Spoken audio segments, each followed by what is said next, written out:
Oke, 1 menit lagi kita mulai ya Pak ya. Karena waktunya jam 11 sampai jam 12. 12 ya.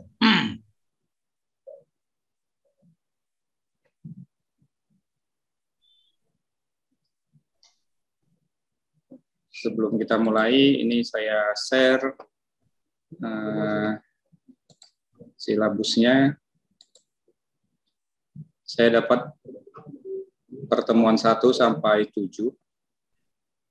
Jadi nanti sistem belajarnya bisa lewat Zoom ya. Ini karena pertemuan pertama kita lewat Zoom.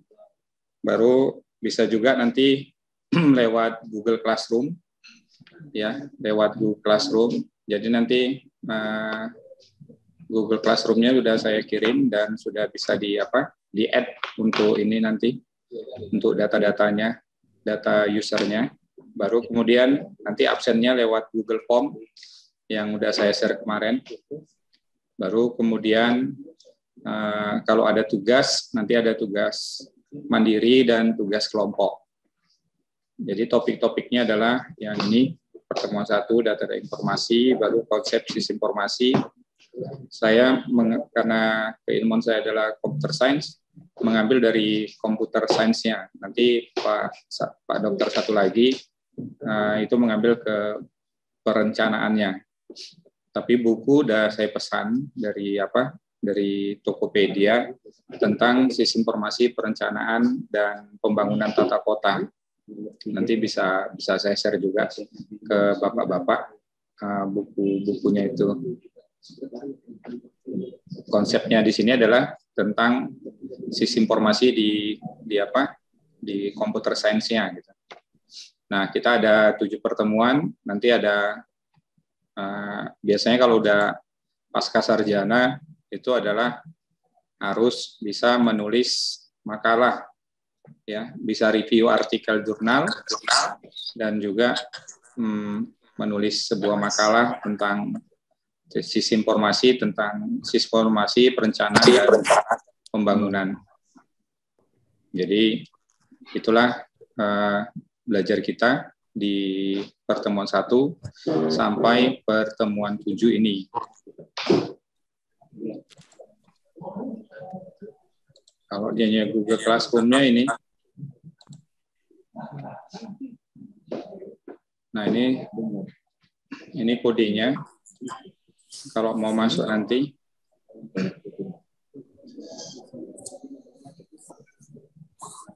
Dicai 2, tapi udah saya kasih di WA informasinya. Jadi bisa nanti masuk ke kelas saya.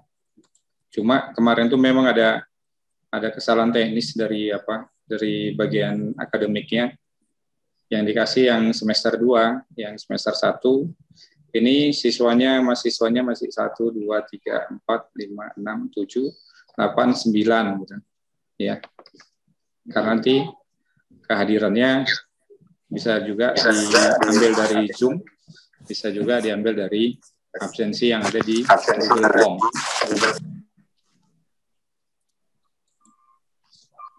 Nah, materinya udah saya share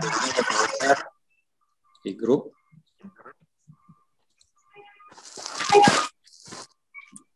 Nah, ini materi kita. Karena jurusannya adalah sistem informasi, perencanaan dan pembangunan. Berarti dibagi 2, nanti ada sistem informasi dihubungkan dengan computer science. Sebenarnya sistem informasi ini sangat banyak. Kalau kami di computer science ada sistem informasi for IT, sistem informasi manajemen, teknologi sistem informasi, arsitektur teknologi sistem informasi, jadi banyak. Jadi ini kita belajar dari dasarnya dulu gitu.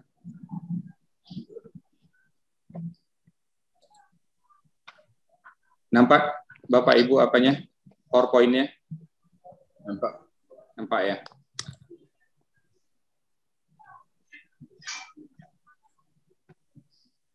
Oke, nah ini pengantar sistem informasi. Nah, semua sistem informasi itu tidak terlepas daripada pengertian yang pertama itu adalah data dan informasi. Apa itu data? Data itu adalah fakta, objek, atau sepotong informasi yang belum mengandung arti. Baru kemudian data itu memiliki banyak sekali bentuknya, yaitu tipe-tipe data. Bisa dalam bentuk angka, bisa dalam bentuk citra atau gambar, bisa juga dalam bentuk suara, bisa juga dalam bentuk video. Nah, inilah sekarang yang lagi ngetren di pembangunan di pemerintahan, yaitu e-government. Jadi di e-government itu ada video, ada suara, ada angka, ada citra, ada gambar. Ya, kalau di Kota Pematang Siantar itu ditangani oleh Comment Center Kota Pematang Siantar. Kalau di Simalungun saya belum pernah lihat, tapi kalau di Kota Pematang Siantar saya pernah ngunjungin Comment Data Center-nya. Tapi sepertinya Simalungun juga ada. Nah, informasi itu apa? Informasi itu kumpulan fakta yang teratur dan memiliki makna atau arti. Jadi sistem informasi itu dasar basicnya adalah tentang data dan informasi, ya. Data itu misalnya kumpulan daripada objek, misalnya manusia, objeknya manusia. Jadi bisa saja variabelnya itu ada nama, ada jenis kelamin, ya. Jadi informasinya nanti siapa namanya, apa jenis kelaminnya. Nah, bagaimana mentransformasi data menjadi informasi? Nah, di sini ada flowchart-nya. Yang pertama data, baru kemudian ada transformasi atau proses. Ya, biasanya di sini menggunakan komputer science-nya, ya, komputernya, prosesnya. Baru kemudian dia menghasilkan informasi. Misalnya data di pemerintahan, ada data misalnya kartu keluarga diinput, datanya itu diinput, baru kemudian nanti informasinya adalah bisa menghasilkan kartu keluarga, bisa menghasilkan KTP, dan lain sebagainya. Jadi konsep daripada sistem informasi, siklus sistem informasi itu data, transformasi atau proses, baru kemudian menghasilkan sebuah, yaitu namanya informasi. Ya. Tapi pengembangan daripada konsep siklus sistem informasi ini berkembang pesat, ya. Kalau kita ini masih di diploma 3 sebenarnya. Kalau di S1, S2 dan S3 di sini data, transformasi, informasi, baru nanti di sini ada satu lagi yang namanya knowledge. Makanya kalau kita di sarjana, pasca sarjana dan doktoral itu ditanya, ya, apa kontribusi penelitian Anda di ilmu pengetahuan? Nah, pasti satu aja, apa yang terbarukan, apa manfaatnya gitu, untuk alam semesta, untuk ilmu pengetahuan, untuk teknologi.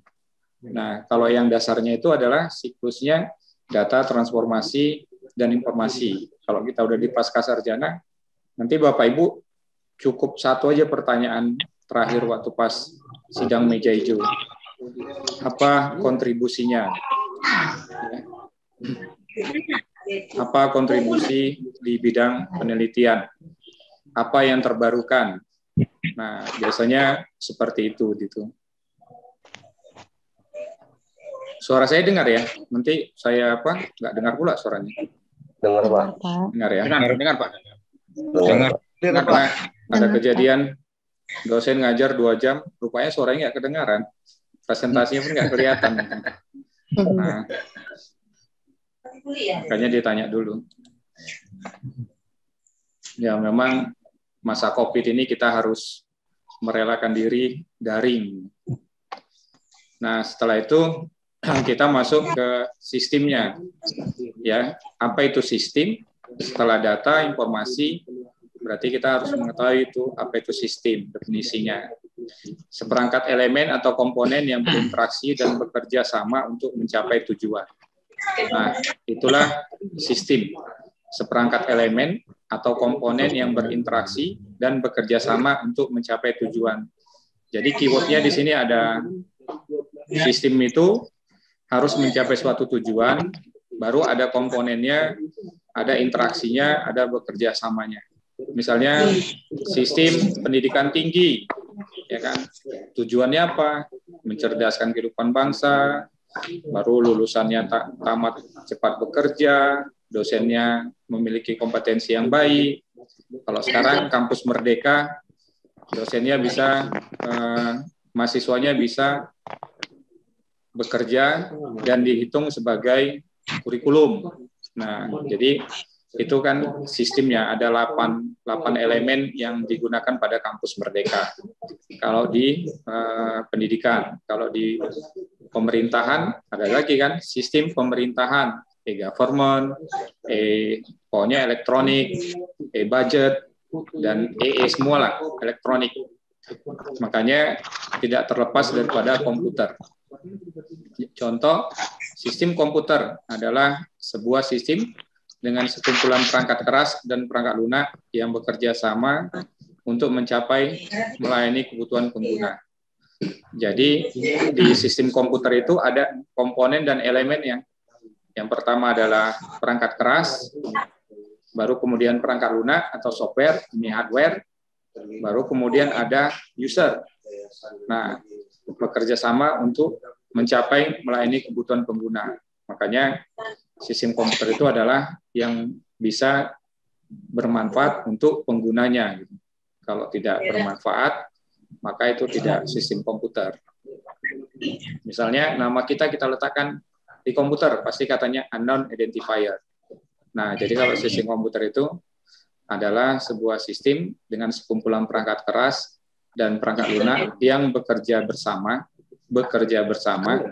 untuk mencapai melayani kebutuhan user atau pengguna. Makanya di sistem komputer satu aja tidak ada, maka dia tidak bisa. Misalnya perangkat lunaknya nggak ada, ya komputer aja mati gitu, nggak bisa dipakai, jadi barang rongsokan gitu. Misalnya ada perangkat lunak tapi nggak ada laptopnya gitu, nah itu juga tidak bisa dipakai. Ya, misalnya penggunanya aja, tapi tidak ada ini. Makanya perangkat keras, perangkat lunak, dan usernya harus bekerja sama untuk membuat sebuah sistem komputer yang berguna bagi si pemakainya. Nah, di sini ada apa lagi di computer science? Elemen sistem dan tipe sistem, ya. Nah, jadi setelah definisi sistem, ada elemen sistem dan tipe sistem. Elemen sistem itu adalah input, proses, output. Tipe sistem itu ada input, ada proses, ada output. Tipe sistem ada simplex, kompleks, ada simple dan kompleks, terbuka, tertutup, statis, dinamis, permanen, dan temporer. Jadi ada sistem yang sederhana, ada sistem yang kompleks, ada yang terbuka, ada yang tertutup. Misalnya e-government itu apa? E-bisnis, e-commerce itu terbuka, ada statis, tetap, dinamis, berubah, permanen, tetap, temporer, sesuai dengan keadaan waktu. Oke, baru model umum sistem informasi yang tadi sudah dijelaskan. Di sini ada input, ada proses, ada output. Dari output, feedback, ke proses, ke output. Nah, itulah yang dikerjakan oleh semua sistem informasi yang ada di semua computer science. Jadi datanya di input, diproses, ada output. Jika ada perbaikan, maka dia di feedback lagi. Ya, dilakukan feedback apakah itu ke input ataukah itu ke proses. Atau feedback ini sama dengan seperti peremajaan data. Misalnya input, kalau di perguruan tinggi, siapa yang perguruan tinggi? Input, proses, output. Dulunya tidak ada NINA, nomor induk dosen Nina itu nomor ijazah nasional. Nah, sekarang sudah ada nomor ijazah nasional, maka dibalikkan di input. Dulu tidak ada NIK, sekarang semuanya harus berbasis NIK. Ya, sama juga misalnya kita mengurus di pemerintahan, itu juga ada perubahan-perubahan data, maka itu akan diproses, dikembalikan ke proses, dan dikembalikan ke input. Jadi output kembali proses dan kembali ke input.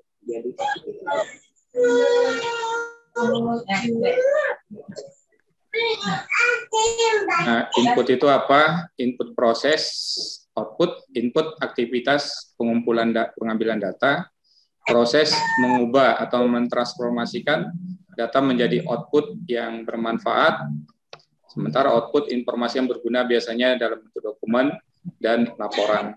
Jadi itulah proses siklus sistem informasi. Ada input, ada proses, ada output. Ini sistem informasi ini semua bisa kita lakukan dan kita lihat di pemerintahan ya. Nah, sebenarnya itu merupakan siklus daripada sebuah sistem informasi apabila kita melihat sistem informasi yang ada di pemerintahan. Misalnya kita mau buat KTP, kita mau bayar pajak, kita mau membuat kartu keluarga. Nah, itu semua terdiri dari input, terdiri dari proses, dan terdiri dari output. Contoh, di sini ada sistem informasi berbasis komputer, Computer Based Information System atau CBIS, ya, terdiri perangkat keras, hardware, perangkat lunak, software, basis data, database, telekomunikasi, manusia, dan prosedur. Nah, itulah sistem informasi berbasis computer base. Jadi dia harus ada hardware-nya, ada software-nya, ada database-nya, ada telekomunikasinya, ada manusianya, ada prosedurnya. Biasanya database-nya ini dibagi dua. Ada database yang menggunakan menggunakan internet, yaitu PHP MyAdmin, ada database lokal, intranet. Telekomunikasi itu adalah alat bantu yang digunakan untuk menghubungkan database berbasis online dan tidak berbasis online. Misalnya dia local area network atau internet. Ya, kalau sekarang semuanya sudah berbasis internet, ya, seperti Zoom ini kita kan menggunakan telekomunikasi. Baru kemudian ada manusia, baru kemudian ada prosedur, ya, prosedur atau panduan. Panduan menggunakan sistem yang berbasis sistem informasi yang berbasis komputer.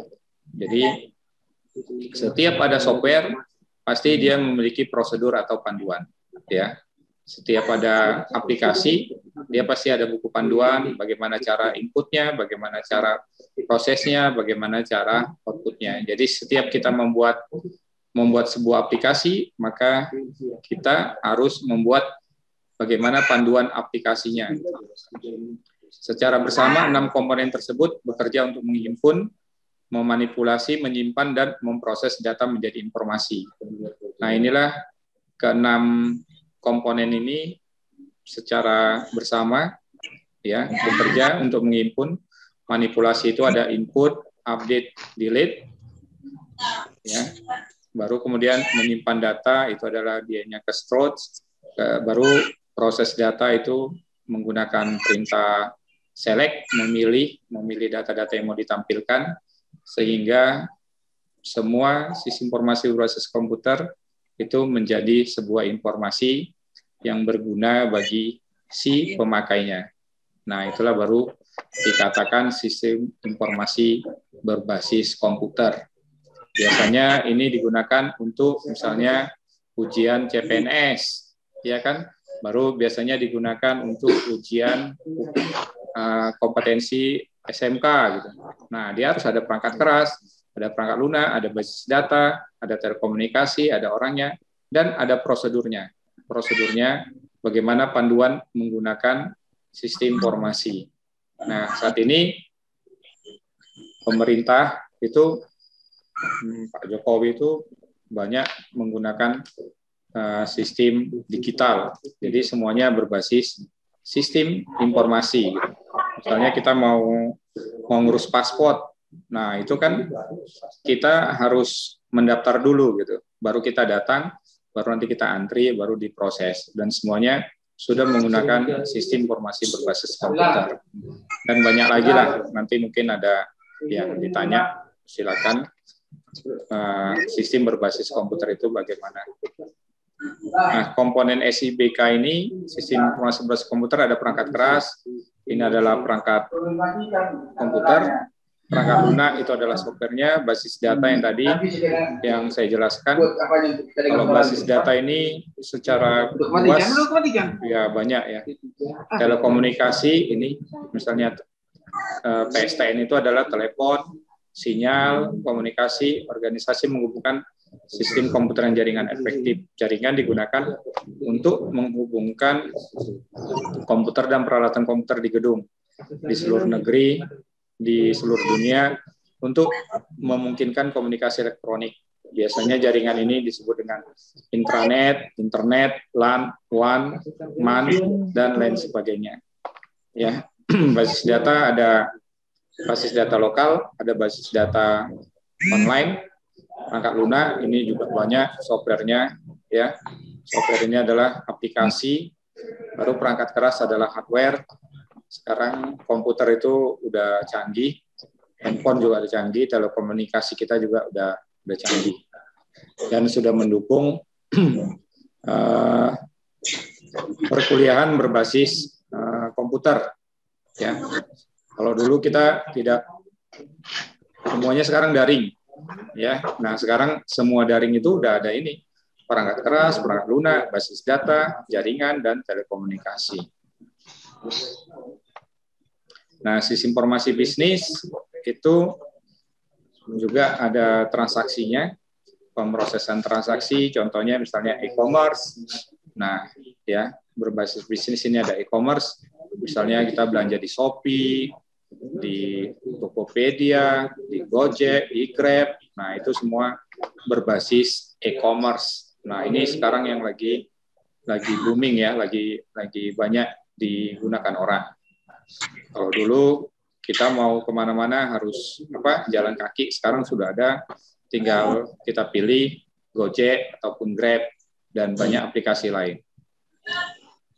Manajemen information system, sistem informasi manajemen. Nah, ini digunakan banyak di perkantoran ya untuk mendukung proses pekerjaannya. Baru ini sistem pendukung keputusan. Nah, sistem pendukung keputusan juga banyak dikerjakan digunakan di perkantoran dan expert system. Sistem pakar ini juga digunakan untuk di kedokteran ya, misalnya penyakit jantung ada EKG. Tapi nanti yang ngisi adalah, yang bisa membaca itu adalah pakar atau dokter spesialis.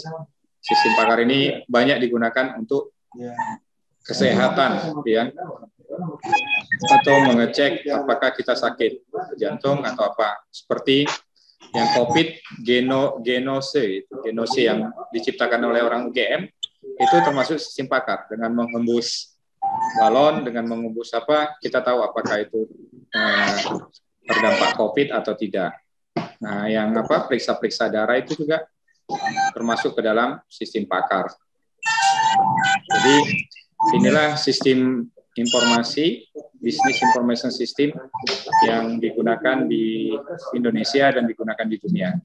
Ya, ada transaksinya, ada e-commerce, ada SIM, ada sistem pendukung keputusan, dan ada sistem pakar.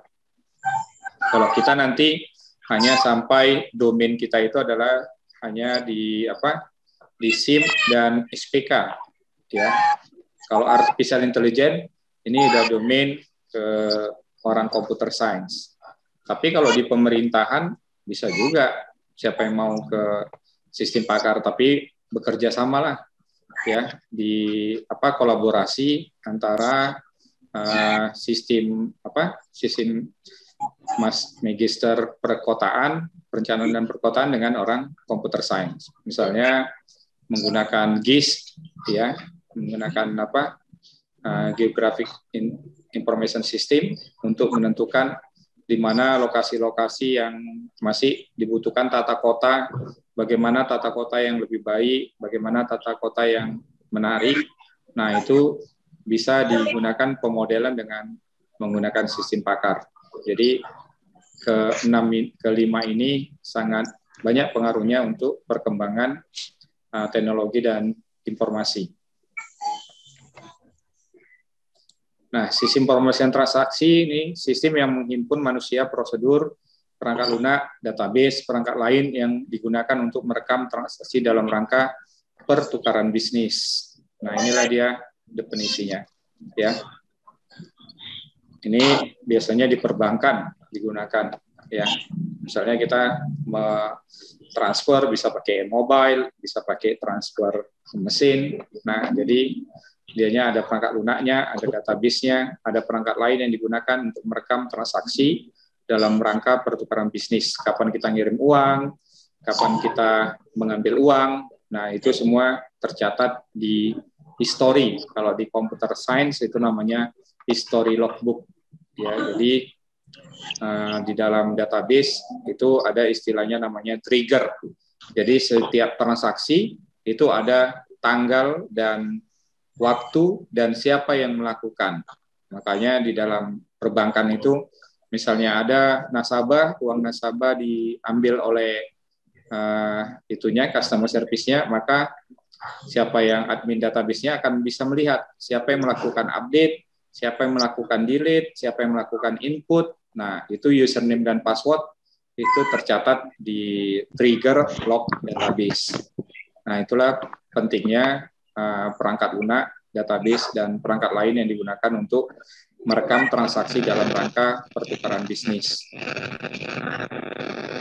Ada juga sekarang yang viral ya, yang viral itu adalah yang di mana itu, di BCA, salah transfer. Nah, itu juga lagi viral. Jadi tahu dia siapa, kemana arah uangnya. Nah, ini contoh sistem e-commerce. Nah, e-commerce ini ya sistem yang melibatkan setiap transaksi bisnis yang dilaksanakan secara elektronik. Nah, ini kita contohnya bentuknya seperti ini, ada pembelian ya.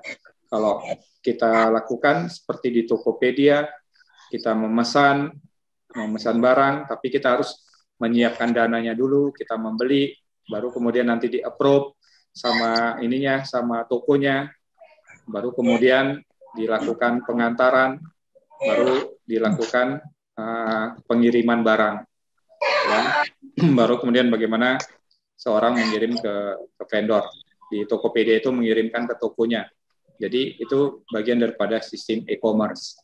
Kalau kita belanja online kan biasanya kita pilih dulu barangnya, baru kita kirim uangnya, baru kemudian nanti dikonfirmasi sama Tokopedia ke tokonya nanti meng-approve, menyetujuin, baru dianya mengirim, baru kemudian dianya mengirimkan barang, dan kalau udah sampai, baru kita menyatakan bahwasanya barangnya sudah sampai.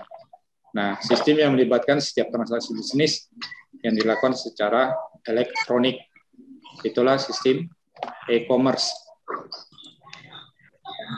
Kalau sistem informasi manajemen yang melibatkan orang, prosedur, perangkat lunak, basis data, perangkat yang terorganisir yang digunakan untuk memberikan informasi rutin kepada manajer dan pembuat keputusan. Nah, itu adalah aplikasi-aplikasi yang digunakan di perusahaan-perusahaan, aplikasi yang digunakan di perkantoran dan di pemerintahan. Banyak itu aplikasi-aplikasi yang mendukung manajemen agar pekerjaannya tidak bersifat manual. Nah, skema sistem informasi manajemen ada contohnya ini, sistem informasi pemasaran, finansial, manufaktur, pengadaan, baru semuanya diolah di database, ya, diolah di database. Kalau kami orang computer science, nanti database itu banyak lagi ragam di struktur database-nya. Tapi prosesnya seperti ini. Setiap sistem informasi semuanya diolah ke dalam satu database, ya, satu database. Baru kemudian nanti diproses transaksinya untuk dihasilkan laporan ke manajemen atau pimpinan. Bagaimana dengan sistem pendukung keputusan? Sistem yang mengumpulkan manusia, prosedur, perangkat lunak, basis data, dan perangkat yang terorganisir yang digunakan untuk mendukung pengambilan keputusan yang sulit. Nah, makanya dibuatlah sistem pendukung keputusan. Misalnya, sistem pendukung keputusan memilih pegawai terbaik. Sistem pendukung keputusan memilih mahasiswa, beasiswa untuk mahasiswa. Jadi sini di dalam DSS dia menggunakan sebuah yang namanya algoritma, ya, sebuah algoritma yang dihubungkan ke dalam nanti keputusan-keputusan yang akan diambil. Biasanya kalau kami orang computer science itu ada namanya algoritma data mining, algoritma decision support system, algoritma neural network, kecerdasan buatan, dan lain sebagainya. Kalau yang di umum di pemerintahan, sepertinya kalau di pendidikan itu sistem pendukung keputusan memilih pegawai terbaik. Nah, itu ada algoritmanya banyak, ada SAW, WP, AHP, dan lain sebagainya. Kalau sistem pakar ini, sistem yang melakukan tugas yang seharusnya dilakukan oleh seorang ahli atau pakar. Sistem yang memberi komputer kemampuan untuk membuat saran dan bertindak seperti seorang ahli dalam bidang tertentu. Contoh, mendiagnosis penyakit manusia, membuat perkiraan keuangan, menjadwalkan rute kendaraan pengiriman. Nah, ini dia sistem pakar, ya, artificial intelligence. Ini juga banyak digunakan di computer science. Oke, terakhir kesimpulannya adalah sistem informasi itu apa? Perangkat elemen, komponen yang saling terkait dan melakukan proses input, proses dan output terhadap data atau informasi mencapai tujuan. SIPK berbasis komputer, sistem yang menghimpun perangkat keras, perangkat lunak, basis data, telekomunikasi manusia, prosedur untuk mengubah data menjadi informasi. Sistem informasi bisnis terdiri atas 5 komponen, yaitu sistem pemrosesan transaksi, e-commerce, SIM, sistem pendukung keputusan, dan sistem pakar. Jadi itulah pengantar sistem informasi, ya. Jadi pertama itu ada data, baru ada tipe data, ada informasi, baru kemudian ada berkembang menjadi sebuah sistem informasi berbasis komputer, dan sistem informasi bisnis. Daftar pusakanya ini bisa dilihat nanti. Mau lihat, tapi ini bahasa Inggris sudah ditranslate. Nah, saya pikir itu aja presentasi saya. Jika ada pertanyaan, silakan.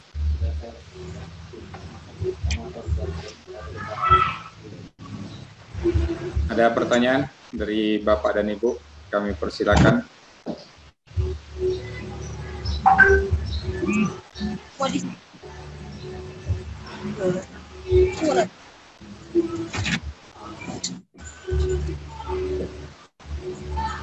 Ya, nanti ini videonya saya rekam, nanti saya masukkan ke saya olah di Camtasia, baru nanti saya bagikan.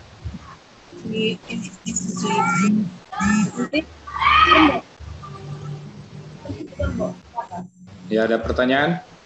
Boleh ditanya. Izin Pak, ada Pak. Ya. Izin Pak, ada Pak. Ya, silakan baik, Pak. Terima kasih kepada Bapak yang sudah memberikan materi sehubungan dengan sistem informasi yang menggunakan berbasis online maupun komputer, Pak. Ini karena saya bergerak atau bekerja di pendidikan, Pak. Yang terakhir yang permasalahan kepada kita itu yaitu dengan pelaksanaan asesmen, Pak. Pemetaan untuk siswa di SMP, Pak. Itu kan melalui sistem online, Pak. Tapi pada saat pelaksanaannya itu kendala yang dihadapi banyak Pak, sehingga pelaksanaan pemetaan asesmen untuk tingkat izin Pak. Ya. Sehingga pelaksanaan untuk pemetaan asesmen di SP48 itu secara nasional dibatalkan Pak. Nah, jadi maksud saya di sini Pak, sehubungan dengan materi yang Bapak sampaikan, sebaiknya kan memang plus minusnya dari sebuah sistem yang katakanlah secara online memang betul ada plus minusnya, artinya satu sisi kita mempermudah cara kerja kita, tapi di satu sisi lagi maunya sebelum itu katakanlah dipublikasikan ataupun dibagikan kepada contoh kepada kita sekolah di dunia pendidikan, seharusnya perangkat atau sistem yang akan diberikan itu betul-betul atau matang, sehingga pada saat hari pelaksananya tidak terjadi permasalahan-permasalahan di lapangan. Nah, yang terakhir yang terjadi di kita tingkat SMP Pak, itu untuk pemetaan asesmen itu tidak jadi dilaksanakan Pak, sehubungan dengan adanya kekurangan daripada perangkat atau sistem yang akan dilaksanakan Pak. Yang bisa saya sampaikan Pak. Terima kasih. Ya, terima kasih Pak Hans Martin ya. Ya memang di apa? Memang di semua lini itu memang itu terjadi ya, karena memang kan Indonesia belum telekomunikasinya belum merata gitu, apanya bandwidth dan jangkauan internet gitu. Karena pemerintah, saya sering juga rapat dengan Dirjen Dikti, dengan itu saya tanya, seperti yang Pak Hans Martin sebutkan gitu. Nah, terus pasti jawabannya adalah pertanyaan saya kenapa pemerintah atau Dikti benchmarkingnya itu Jakarta gitu, tidak daerah gitu. Nah, kalau Jakarta semua telekomunikasi udah oke gitu, tapi di daerah belum tentu. Nah, jadi pasti jawabannya ya demi kualitas kita harus berani berbuat, itu aja jawabannya gitu. Nah, jadi kalau misalnya di telekomunikasi ini di sistem informasi ini ada sistem informasi yang dianya langsung menggunakan yaitu browsing IP, internet protokol yang kita langsung ketikkan di address. Nah, itu berhubungan dengan TCP IP dengan alamat internet protokol yang langsung masuk akses ke pusat.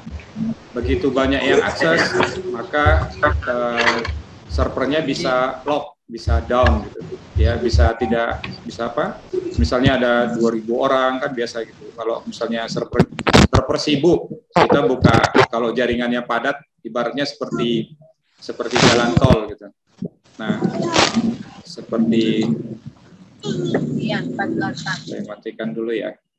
Seperti jalan tol, kalau misalnya semuanya masuk ke dalam, maka kita pun akan macet-macet gitu. Nah, itulah bandwidth yang ada di internet. Tapi bisa juga diantisipasi sebenarnya kalau misalnya pemerintah ataupun kami misalnya di L2 Dikti, mereka menggunakan aplikasi yang jalannya di lokal. Aplikasinya itu diinstal, jalan macam dulu Microsoft Word atau gitu.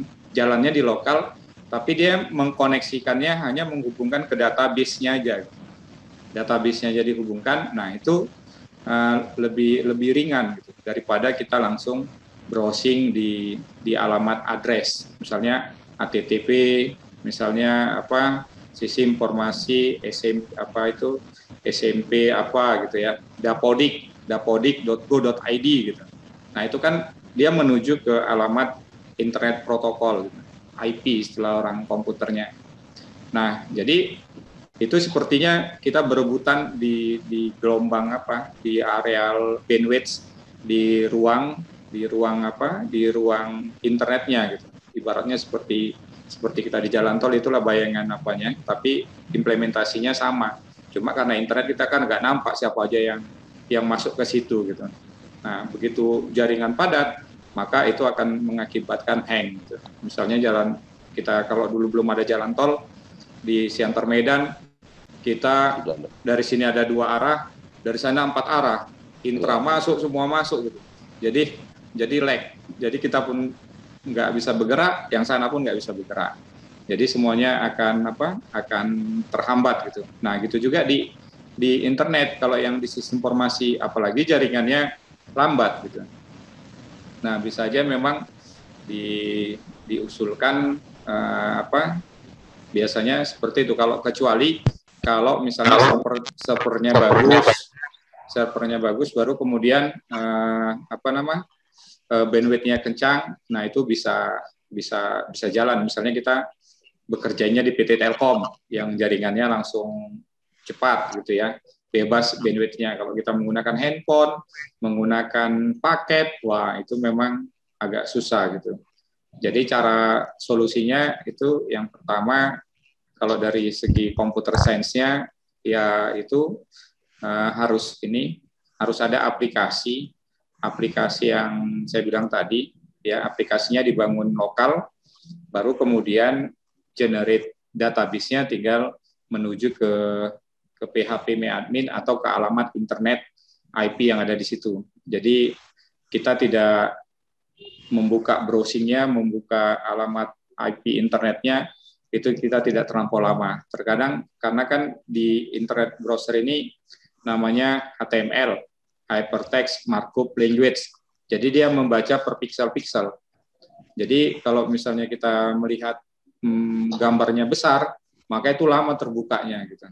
Kalau bandwidth-nya kita kecil, nah itu lama terbukanya. Tapi kalau dianya satu aplikasi, kita install, kita nggak ada hubungan dengan bandwidth, dengan hypertext markup language-nya. Jadi kita bisa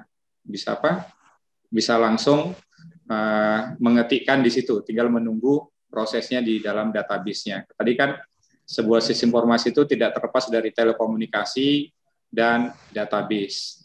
Jadi kalau misalnya kalau di L2 Dikti 1 itu aplikasinya dia seperti itu. Jadi saya tengok bagus. Pandangan saya sebagai pernah jadi programmer juga ya. Sepertinya lebih cantik gitu.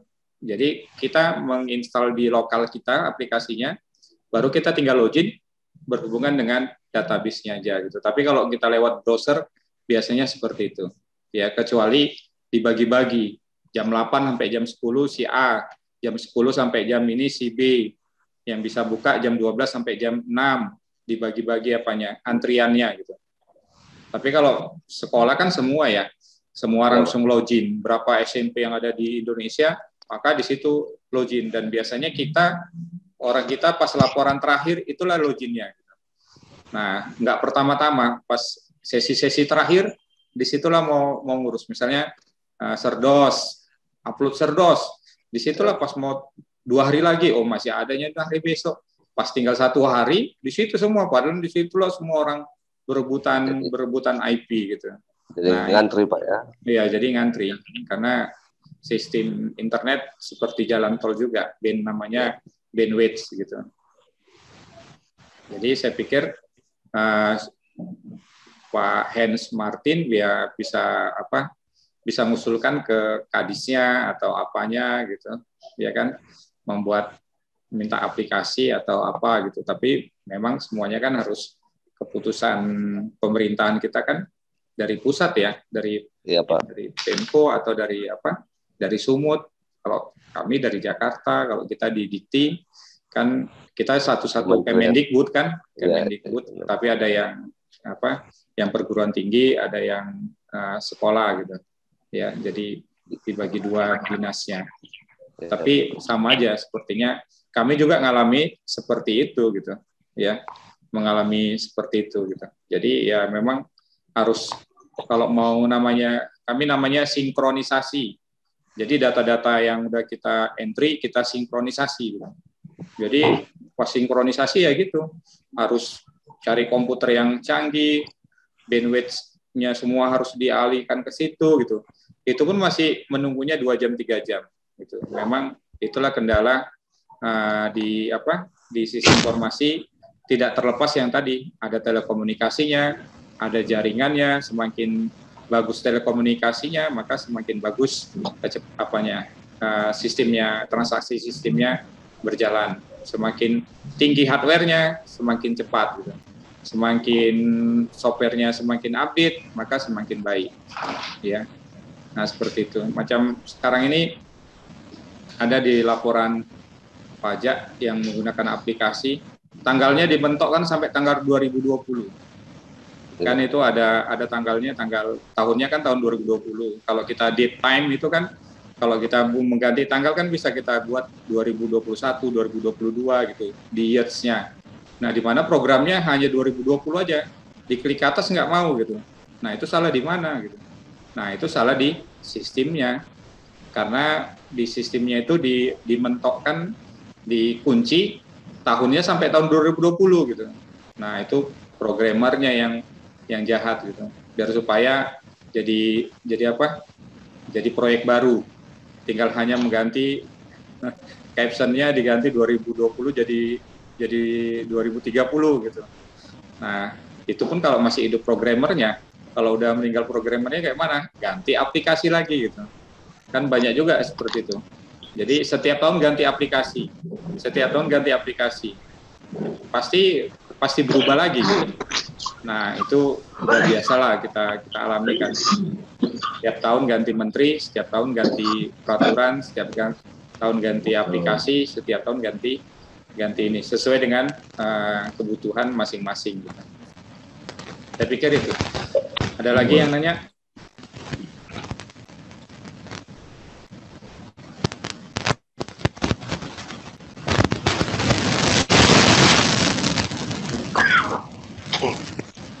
Ya, kami persilakan. Kalaupun belum teratur kan, tapi poin-poin yang dibicarakan sudah tercapai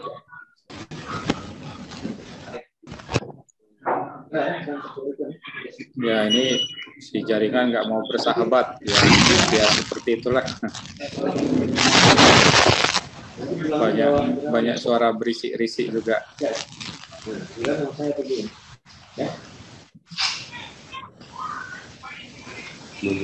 Ini banyak di apa ya, di pemerintahan atau di sekolah ini?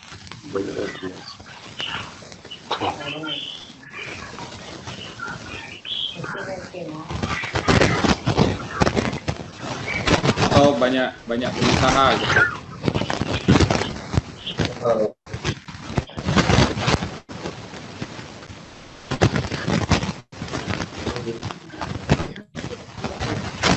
Pemerintahan, Pak. Pemerintahan ya.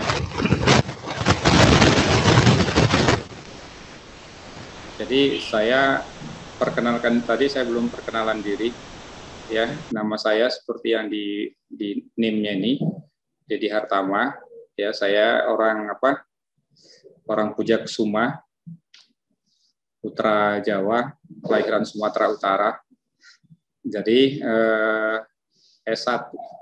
Mungkin kalau yang di sekolah saya alumninya gitu.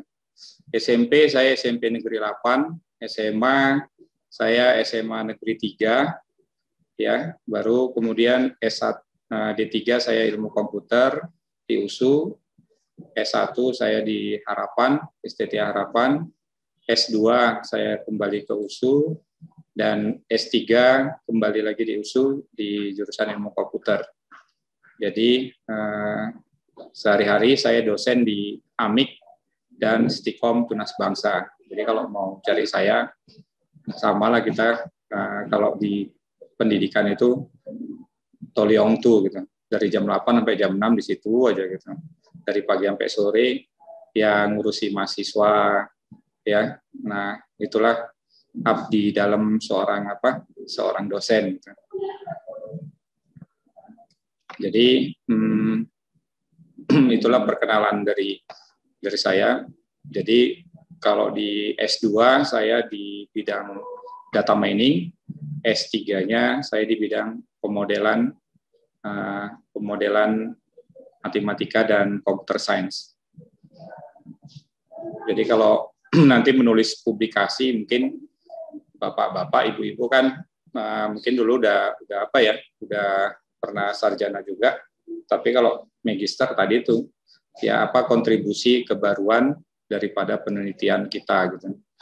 Jadi kalau mau cepat tamat ya banyak baca jurnal dan menulis. Membaca menambah pengetahuan, menulis adalah mengikat ilmu pengetahuan. Itulah filosofinya. Jadi jangan banyak membaca aja tapi nggak menulis, nggak tamat-tamat itu. Apa judulnya? Wah, nanti dulu masih baca, belum ada yang masih ingin baca lagi gitu. Judulnya apa? Belum nulis, ya nggak tamat-tamat.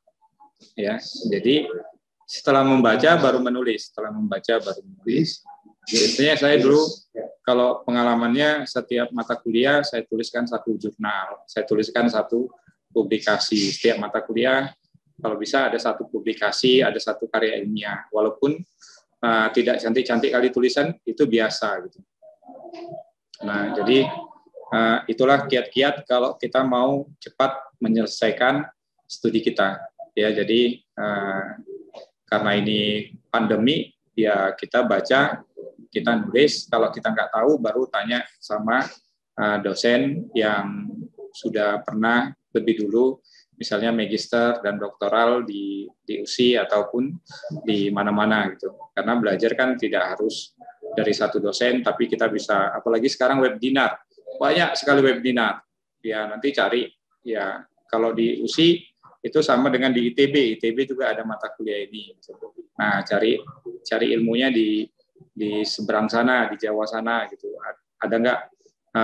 Kita buka aja alamat program studi yang mirip sama dengan kita gitu. Nah, nanti di situ banyak informasi-informasi yang muncul, informasi-informasi yang bisa kita ambil dan sebagai branchmaking kita gitu. Ya. Branchmaking kita untuk menambah wawasan kita gitu. Apa yang sudah dikerjakan di ITB, apa yang sudah dikerjakan di USI, apa yang mau kita laksanakan. Nah, kita bisa diskusi gitu. Ya.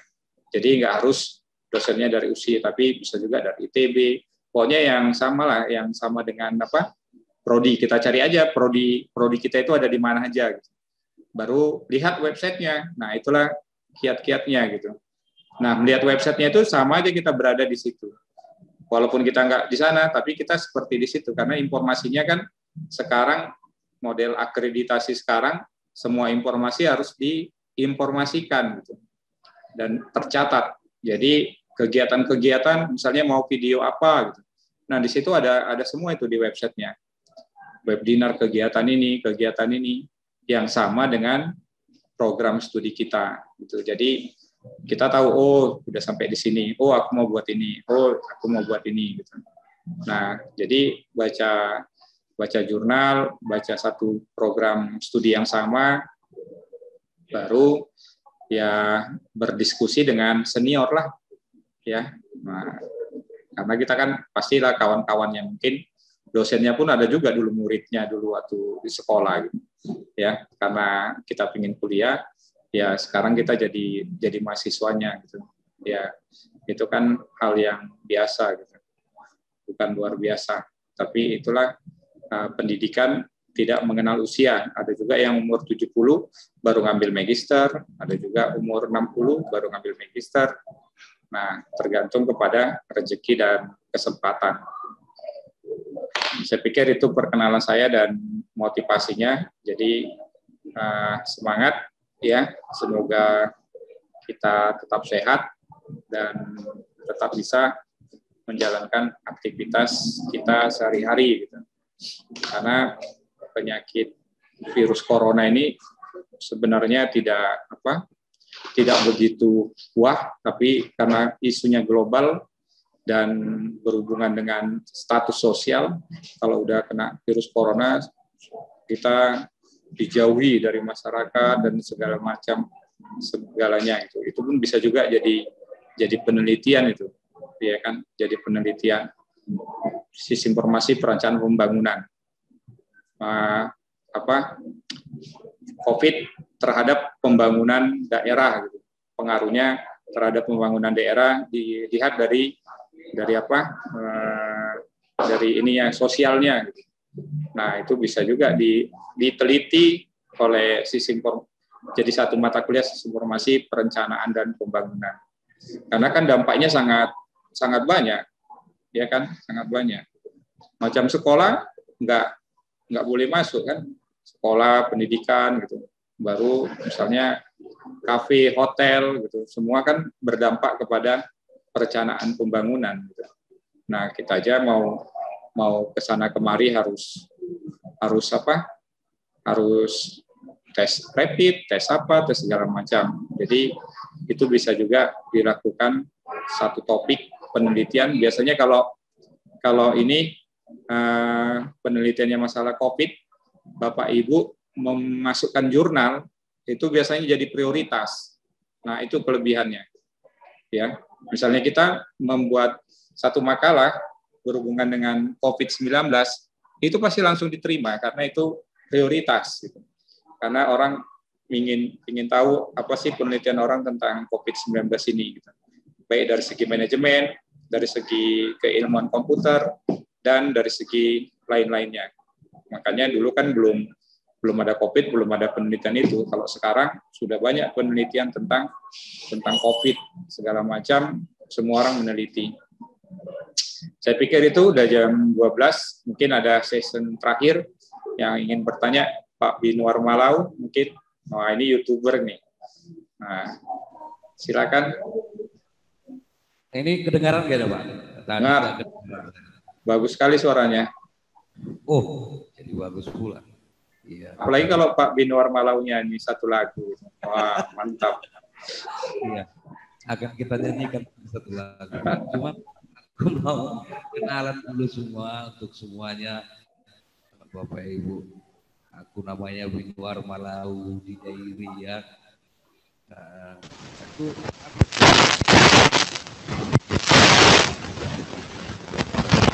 Pak Ruslan ini apanya nih, speakernya? Nah, Pak Binwar hidupkan lagi speakernya Pak Binwar.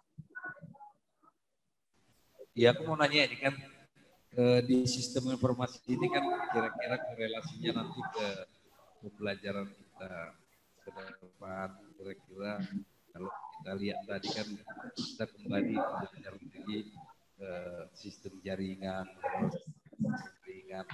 Kurang kuat suaranya. Oh, jadi kira-kira nanti gimana itu Pak? Mau kita gunakan penelitian sistem jaringan ini atau seperti apa kira-kira Pak? Jadi kalau kita lihat sekarang kan kita cenderung menggunakan aplikasi aja, aplikasi yang ada gitu kan. Apa kita mau diarahkan nanti menjadi membuat aplikasi atau seperti apa itu kira-kira Pak di perkuliahan kian gitu? Itu terima kasih. Ya, terima kasih Pak Binwar Malawi. Nah, kan di sistem informasi perencanaan pembangunan ada 2 dosen. Yang pertama, saya dosennya diambil dari segi computer science.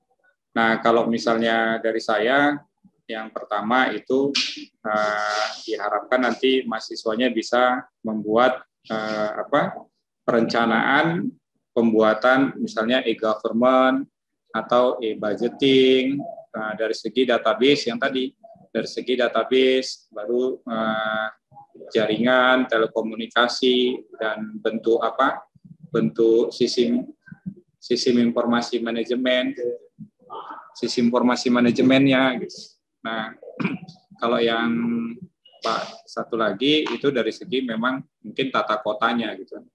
Tapi kalau saya dari segi computer science bisa juga misalnya dari sisi informasi geografis. Nah, itu bisa sebenarnya meletakkan pemodelan, karena saya doktornya juga pemodelan, gimana tata kota yang baik gitu. tata kota yang baik itu gimana gitu. Apakah misalnya kalau ada pernah entah branchmaking kemana, semuanya misalnya untuk layanannya semua di situ, tidak kesana kemari, kesana kemari, kesana kemari. Gitu. Nah, peta kota kita misalnya Simalungun gimana, Siantar gimana gitu.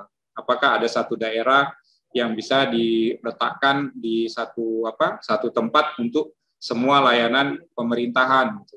Nah, itulah menurut geografisnya dan letaknya semua dekat terjangkaunya. Jadi di S2 itu boleh juga hanya pemodelan seperti itu gitu. Karena kita nggak usah membangun aplikasi. Kalau aplikasi kan orang komputer gitu. Nah, kita hanya membangun pemodelannya itu gitu.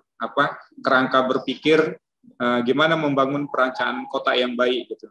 Nah, misalnya contoh kota Siantar, Pemko di tengah kota. Misalnya kalau misalnya kita di kesana BNN, kita ke Siantar Utara. Kita nanti mau ngurus ini di Marihat. Kita mau ngurus satu di Siantar Timur. Kalau mau ngurus satu, kita ada berada di Siantar 1, 2, Timur, Utara, Tenggara gitu. Nah, bagaimana perencanaan kotanya itu dibuat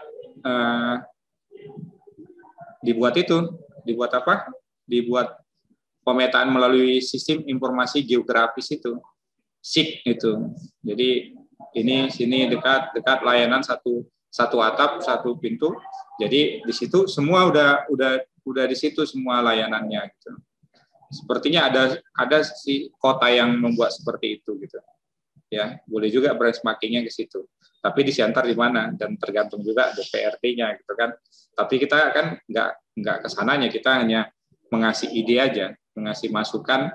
Ini ada masalahnya, maka ini keunggulannya kita mau meneliti itu kan harus ada masalah, baru ada solusi, baru kemudian ada yang terbarukan, baru kemudian ada manfaatnya. Nah, itu aja kuncinya dalam melakukan penelitian. Ada data, ada masalah, baru kemudian ada solusi, ada manfaat. Kalau itu udah terpenuhi, maka terpenuhilah konsep daripada penelitian itu. Ya, begitu Pak Binur Malau. Tetap semangat. Oke, saya pikir karena sudah jam 12, ya, mungkin banyak yang mau pesta, kita sudahi dulu. Banyak mau makan siang di pesta, ya, karena banyak kali pesta ini sebelum puasa ini banyak orang menikah ini. Iya Pak. Setelah itu baru berhenti, dan katanya bulan 3 nggak boleh lagi pesta. Nah, habis bulan 3 karena mau liburan, mau puasa sih. Ya, saya pikir itu aja. Terima kasih. Nanti kita jumpa minggu depan lagi. Nanti boleh di chat, di WA, diskusi kalau mau mau bertanya boleh ya. Saya sudahi. Assalamualaikum warahmatullahi wabarakatuh. Salam sejahtera untuk kita semua. Semua semangat.